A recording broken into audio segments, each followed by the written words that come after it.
New York, Times Square, biggest boxing event, or location at least, in decades, really. Not really in terms of like people's interests, but in terms of just where the venue was. Ryan Garcia, Devin Haney, Teofimo Lopez. We got like, sorry, there's a fly. We got like one of the biggest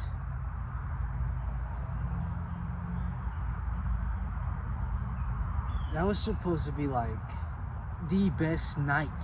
We were supposed to receive the best weekend of boxing there ever was in our lifetime. I'm 20 years old. In the last 20 years, New York Times Square, never been done before. Triple header. Devin Haney, undisputed, 2 division. Teofimo Lopez, 2-time undisputed.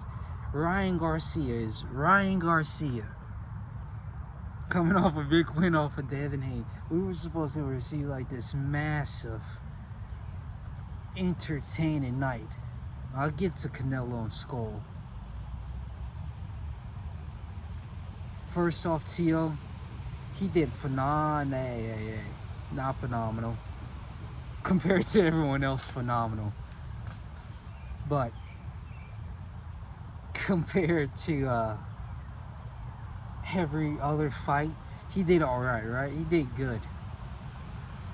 But he was the most entertaining. I didn't watch the little like police firefighter fight thing. I think they just did that because they had to. It's New York and corruption and all that bullshit. But Teofimo Barboza, most entertaining fight that night. Teo goes off the next day and says, no, not even the next day. He didn't give us any time to truly cherish that good little fight, that good little moment. He says, they're asking him about boots. It's Dora looking for boots. Next day, where's that nigger at? Next day. No, I don't know what he said the next day, but he said some shit. He just completely destroyed the only entertaining thing about that night with I'm Dora looking for boots. The most entertaining fighter just completely destroys all entertainment value with a little, it wasn't even that funny. Maybe out of shock. Maybe it's funny in that way. Moving on. Devin Haney, Ramirez. I don't know what I was going to expect.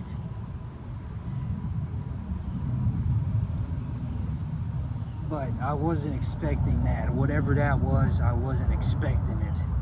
That little, he looks just terrified. And I know everyone's saying Ryan Garcia. I think later on they explained more. They're just trying to get the Ryan Garcia fight, but he just completely destroyed any hype that anyone could have for a Ryan Garcia v. Devin Haney fight. If that's what you're going to do to survive, why do we want to see that? The Devin Haney that fought Ryan, even though he got knocked down, he was still in the fight. He still came back every time and jab, jab, jab. He never feared away, because every round that, I know it sounds stupid, but every round that Devin Haney didn't get knocked down, he won. Lots of bugs. But every round that he didn't get knocked down, he won.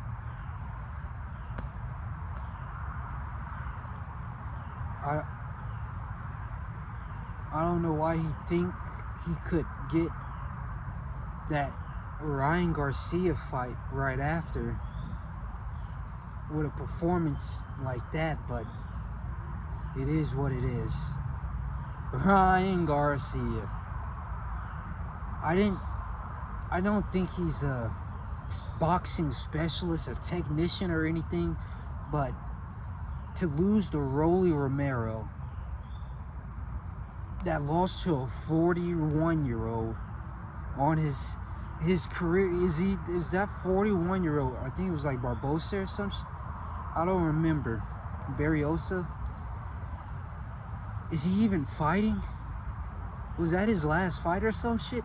Because to lose to Rolly Romero, maybe I'm just being rude or some shit.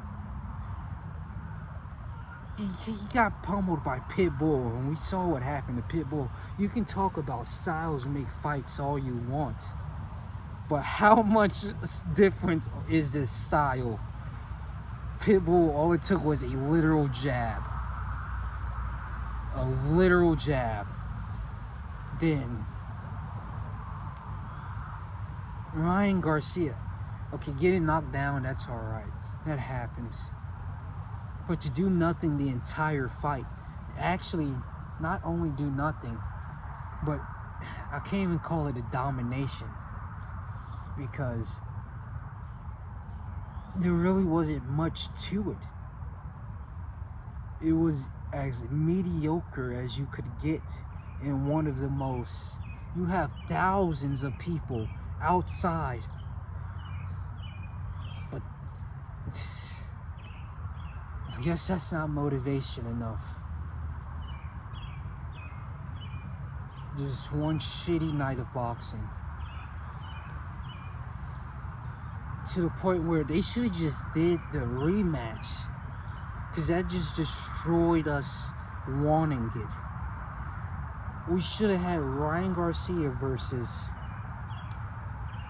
Devin Haney, Teofimo versus Barbosa, and then Ramirez versus whatever, and then have your little corrupt bullshit police firefighter fight, right? We should have just had that.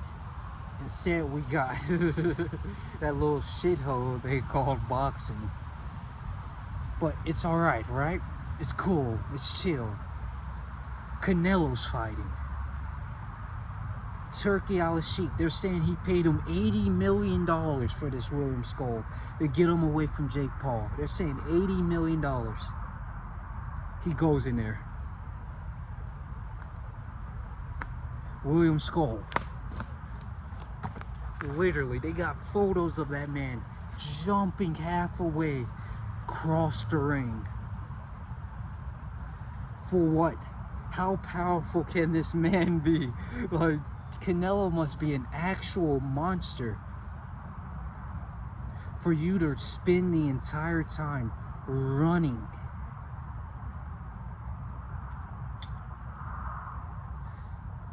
It doesn't stop there.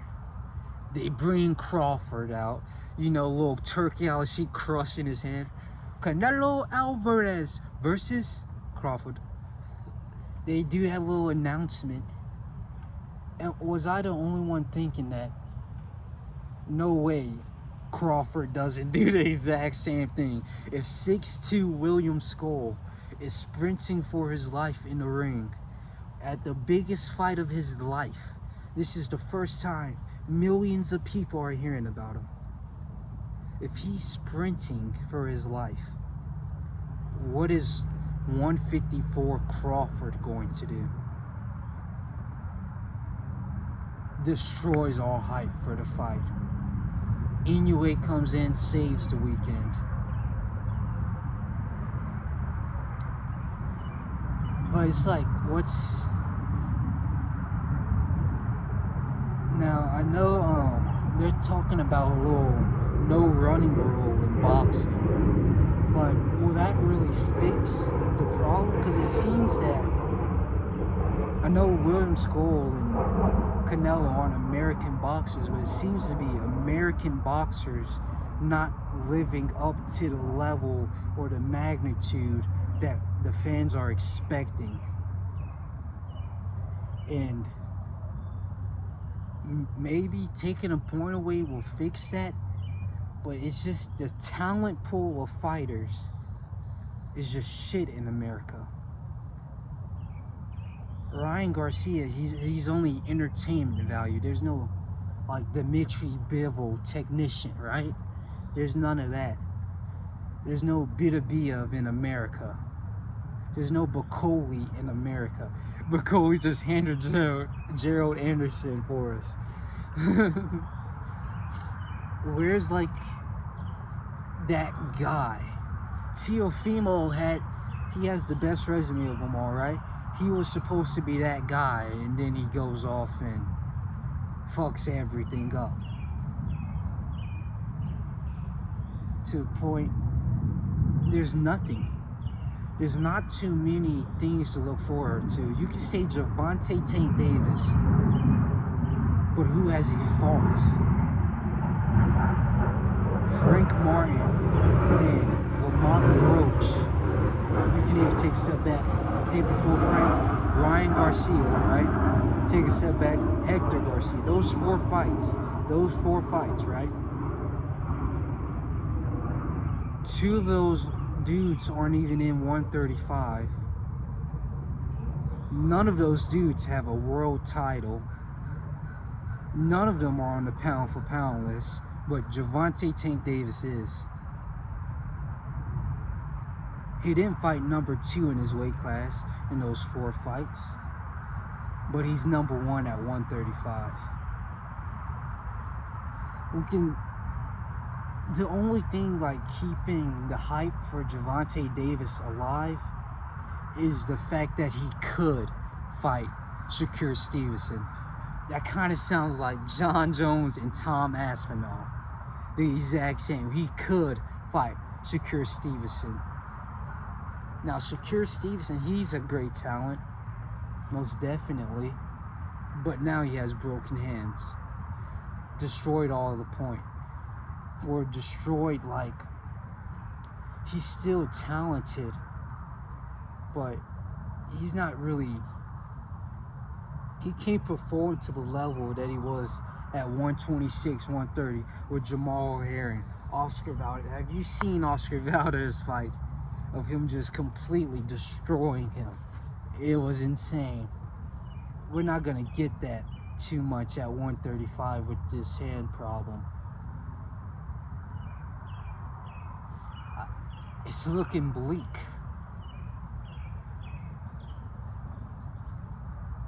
Like, what's going to be that American breakout star?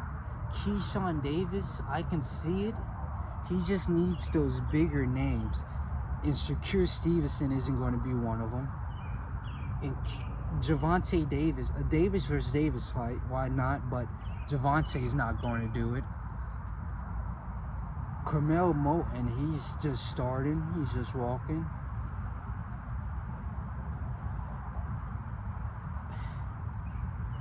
Is there any hope for American boxing? We just have to wait and see.